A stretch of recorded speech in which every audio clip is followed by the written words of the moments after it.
اور گانے باجے کی محفلیں سجائے جائیں اس میں فضول خرچی ایسی محفلیں سجائی جائیں جس میں مرد و عورت کا اختلاط تو فضول خرچی. یہ تیل مہندی کی رسم ہے جس میں مرد کو مہندی لگانا حرام اور نوٹ کے اوپر مہندی رکھ کے وہ لگانا جائز نہیں, شاپر چڑھا کے یا دستانے چڑھا کے مہندی لگانا وہ جائز نہیں. تو کہاں اس کو لے کے جائیں گے؟ اس کو کیا یہ رسمیں پوری کریں گے تو برکت کیسے ملے گی؟ کس طرح برکت حاصل ہوگی؟ بعض لوگ جہیز میں اتنی چیزیں دے دے. ہمارے ہاں تو یہ رواج چل پڑے ہیں کہ 12 لاکھ کا ایک سوٹ, 12 لاکھ کا ایک وہ لہنگا پہنتے ہیں ایک دن کے لیے, پھر ساری زندگی اس کو نہیں پہننا. اب فضول خرچی اور کس کو کہیں گے؟ ایک سوٹ 2 لاکھ کا, چلو 3 لاکھ کا, 12 لاکھ کا, 50,000 کا ہی کر لیں, ایک مرتبہ پہن دوبارہ پہننا ہی نہیں. کبھی کہیں شادی میں کسی میں پہن لیا تو ورنہ وہ رکھا رہے گا. اور شروع میں سوٹ کتنے 100 سوٹ آ گئے, 200 سوٹ آ گئے, اور وہ دلہن لڑکی وہ 2-4 سوٹ سلوائے گی, اس کے بعد باقی فیشن ہی بدل گیا. لڑکیوں کا یہ ہوتا ہے فیشن ہی بدل جاتا ہے. ایک مہینہ وہ 3-4 سوٹ چلیں گے, اس کے بعد بقیہ سوٹ سارے کے سارا ضائع ہو گیا. وجہ یہ ہے کہ فیشن بدل گئے.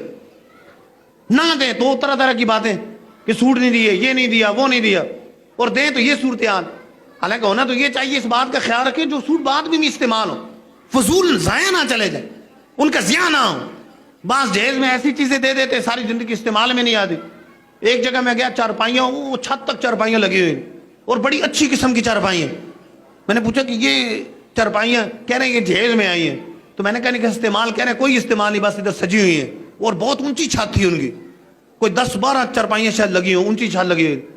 تو میں نے کہا اس کو آگے کہنے آگے بھی نہیں دے سکتے, جب بھی شادی ہوگی نئی چارپائیاں بنیں گے اور وہ اسی طرح دینی ہے. تو فضول خرچی ہوگی تو پھر برکت کہاں سے آئے گی؟ برکت کیسے ملے گی؟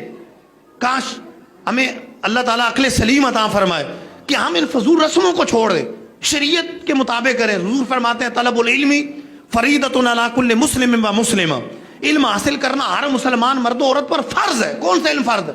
یہی علم فرض ہے. شادی کا شوق ہے تو شادی کے معاملات سیکھنا فرض ہے.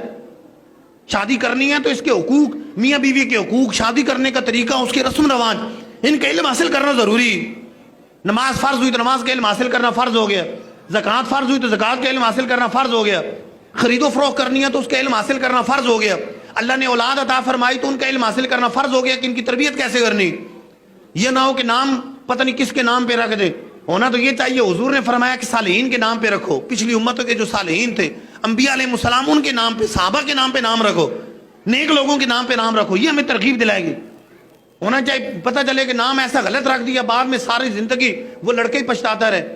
بعد میں جی وہ اس کے فارم بن گئے ہیں, اس کے فلاں چیز بن گئی ہے, اب یہ نہیں ہو سکتے, اس کی صنعتیں بن گئی ہیں, اب یہ نام تبدیل نہیں ہو سکتا, اور نام غلط ہے. مثال کے طور پہ کسی کا نام رحمان رکھ دیا, حالانکہ رحمان غیر اللہ کے لیے پکارنا حرام ہے. کسی کا نام رحمان نہیں رکھ سکتے, نام عبد الرحمان رکھنا چاہیے. اب رحمان کسی کا نام رکھ دیا جہالت کی وجہ سے, وہ ساری زندگی انہی فارم کے اوپر وہ لکھا جاتا رہے, اور اس جس نے نام رکھا ہے اس کے لیے گناہ جاریہ کا ذریعہ بن جائے کہ غلط نام رکھا ہے, جائز نہیں تھا یہ نام رکھنا اس کے لیے. تو بچوں کی تربیت کیسے کرنی ہے؟ ان کو کیا یہ نہ ہو کہ باقی دنیاوی ہر طرح کی تعلیم دلوا دیں اور قرآن پاک پڑھنا نہ. قرآن پاک پڑھنے کے لیے اس کو قاری صاحب کے پاس بھیج دیا مسجد میں, جہاں 150 بچوں کو قاری صاحب 1 گھنٹے کے اندر قرآن پڑھا رہے ہیں. اب 150 بچوں کو سبق سنیں گے بھی, پڑھائیں گے بھی. اگر بچے پڑھ جائیں تو یا تو بچوں کی کرامت ہوگی یا قاری صاحب کی کرامت ہوگی, کیونکہ کرامت وہ ہے جو عقل میں نہ ہے, یہ عقل میں نہیں آنا. ویسے ٹیوشن پڑھانی, انگلش ٹیوشن پڑھا رہے ہیں, فزکس کیمسٹری ٹیوشن پڑھا رہے ہیں, ایک ٹیوشن پڑھانے کے لیے اس ٹیچر کو, پروفیسر کو 20-20 ہزار روپے دے دے.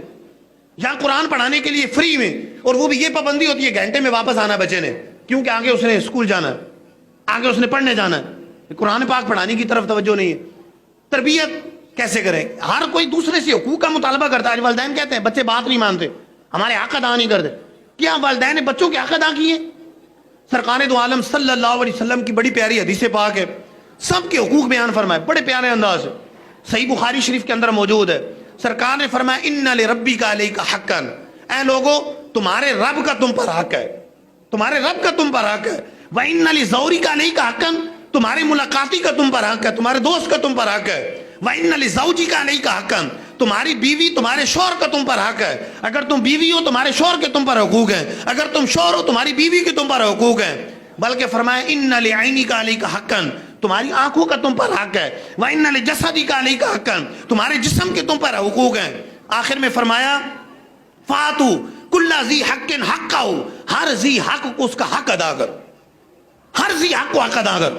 حق ادا نہ کریں اور اپنا حق کا مطالبہ کرتے رہیں، اس دوسروں کے حق ادا نہ کرے، بڑا شفقت نہ کرے چھوٹوں پہ، اور چھوٹوں سے ادب کا مطالبہ کرتا رہے کہ میرا ادب کرے میں بڑا ہوں، اور خود شفقت نہ کرے.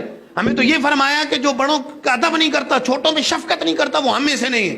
دونوں کے حقوق بیان فرمائے، دونوں کے حقوق بیان فرمائے. بڑے کا بھی ادب کرنا ہے، چھوٹے کا بھی ادب کرنا ہے. چھوٹوں کی تربیت کرنی، بچوں کی کیسی تربیت کرنی؟